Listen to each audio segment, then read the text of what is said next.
Bienvenidos. En esta entrega viajaremos a 1960 para descubrir 10 datos que quizá nunca imaginaste. Desde tradiciones que aún resuenan hasta cambios sociales que dejaron huella, abriremos juntos las puertas del tiempo.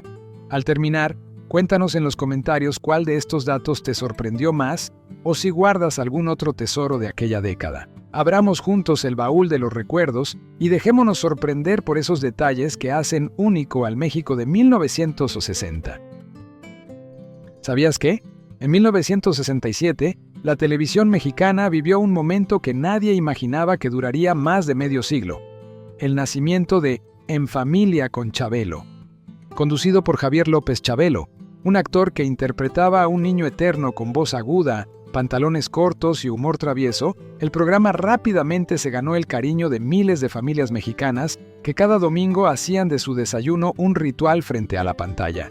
No era solo un programa de concursos, era un espacio donde los niños eran los protagonistas, donde podían jugar, ganar premios, ver historietas, participar en trivias y escuchar los famosos regaños de Chabelo cuando no ponían atención. Todo era en tono de broma, con mucha energía y, sobre todo, con una inocencia que contrastaba con los programas más serios o formales de la época. La fuerza del programa no solo radicaba en su formato, sino en la figura entrañable de Chabelo. Para millones de mexicanos, Chabelo era parte de su infancia, de sus recuerdos familiares, de las mañanas de descanso, antes de ir al parque o a misa. Finalmente, después de más de 47 años al aire de manera ininterrumpida, En Familia con Chabelo transmitió su último programa en diciembre de 2015, cerrando un ciclo histórico que pocas producciones en el mundo han logrado igualar. Chabelo dejó de estar en la pantalla, pero nunca en el corazón de varias generaciones que crecieron con él. El bolero vivía su última gran etapa. Cantantes como Javier Solís y Armando Manzanero eran ídolos de la época. En los años 60, el bolero seguía reinando en los corazones de millones. Era la música del amor y el desamor, de las serenatas, de los bailes lentos y de las emociones que no se gritaban, sino que se cantaban con elegancia. Era la época dorada de los grandes intérpretes y también el inicio de la despedida de un género que durante décadas había sido la banda sonora de la vida romántica de todo México. Javier Solís, con su voz grave y sentimental, se convirtió en uno de los íconos más queridos del bolero ranchero. Aunque era también intérprete de mariachi, sus versiones de boleros como Sombras, Entrega Total y Payaso llegaron directo al alma. Cantaba como si cada palabra le doliera en el pecho. Murió joven, en 1966, pero dejó un legado inmenso. Por otro lado, el bolero encontró nueva vida en la voz suave, íntima y moderna de Armando Manzanero, quien empezaba a brillar como compositor e intérprete. Yucateco, romántico y discreto, Manzanero revolucionó el bolero al darle un tono más personal, menos melodramático pero igual de profundo. Canciones como Contigo aprendí, Adoro y Esta tarde vi llover lo convirtieron en un símbolo del amor maduro, tranquilo, real. Quizás no sabías que, en la década de 1960, el ferrocarril seguía siendo la columna vertebral del transporte de carga en México. Aunque poco a poco comenzaban a desarrollarse más carreteras y aumentaba el uso del transporte por camión, los trenes seguían moviendo gran parte de la economía nacional. Las vías recorrían casi todo el territorio, desde las zonas agrícolas del norte hasta los puertos del Pacífico y el Golfo, desde las minas del centro hasta las zonas industriales de la capital. Los ferrocarriles nacionales de México eran responsables de transportar toneladas de mercancías todos los días: maíz, frijol, azúcar, cemento, acero, petróleo, ganado y productos manufacturados. Las grandes empresas dependían del tren para mover su producción a los puertos o a la frontera. Las estaciones ferroviarias eran puntos clave en muchas ciudades y pueblos, donde el sonido del silbato y el golpeteo de los rieles marcaban la rutina diaria. Aunque el uso del ferrocarril para pasajeros ya mostraba señales de declive frente a los autobuses y el automóvil privado, para la carga el tren seguía siendo insustituible por su capacidad, alcance y costos relativamente bajos. Además, el gobierno aún lo veía como una herramienta estratégica para conectar al país y fomentar el desarrollo regional.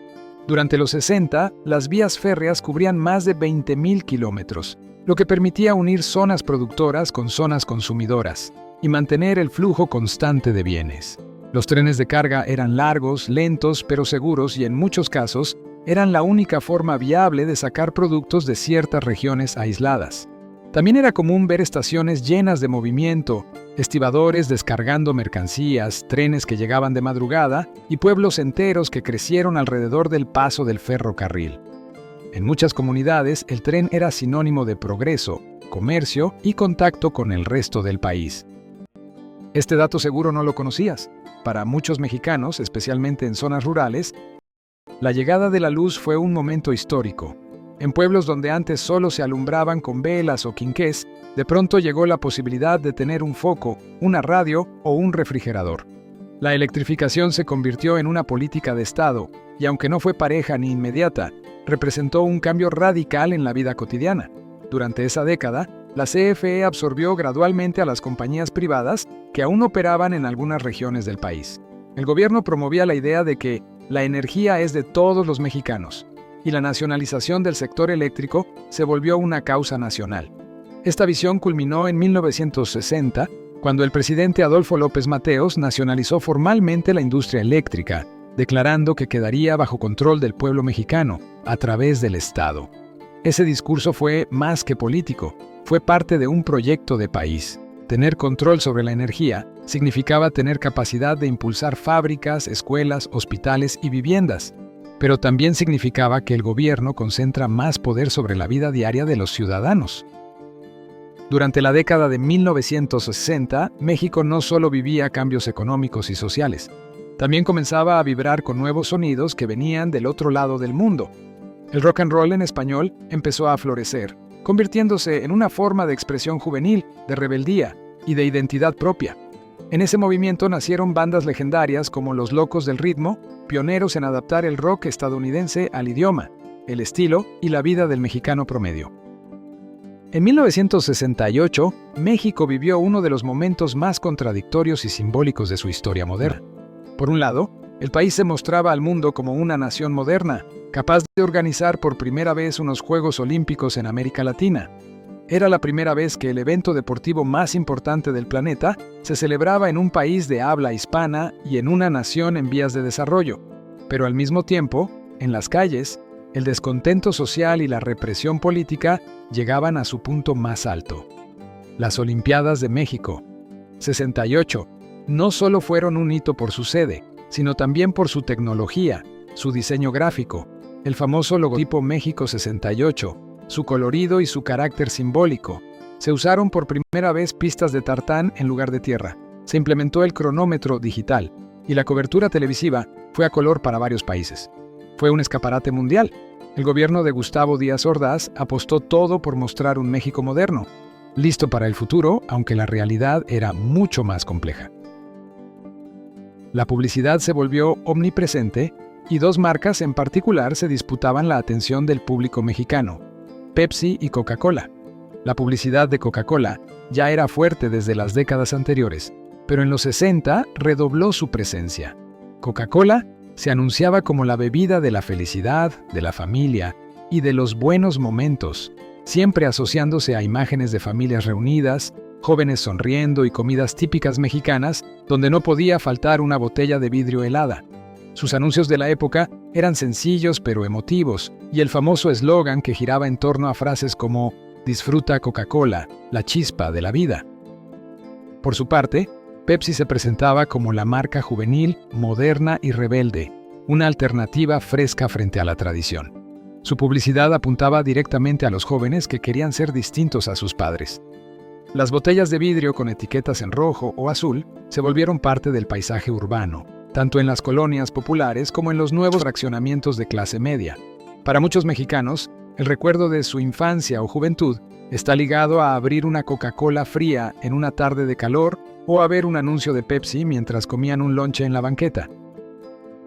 ¿Sabías que en ese tiempo, México vivía una calma aparente? Un país que se mostraba moderno hacia afuera, pero que por dentro seguía arrastrando viejas estructuras de poder, desigualdad y simulación política. El PRI llevaba más de 30 años gobernando sin interrupción, desde el fin de la Revolución Mexicana, y aunque había elecciones, no eran realmente competitivas. Todo estaba cuidadosamente controlado: los candidatos, los votos, la prensa y hasta los sindicatos. El país vivía el llamado milagro mexicano, una etapa de crecimiento económico sostenido.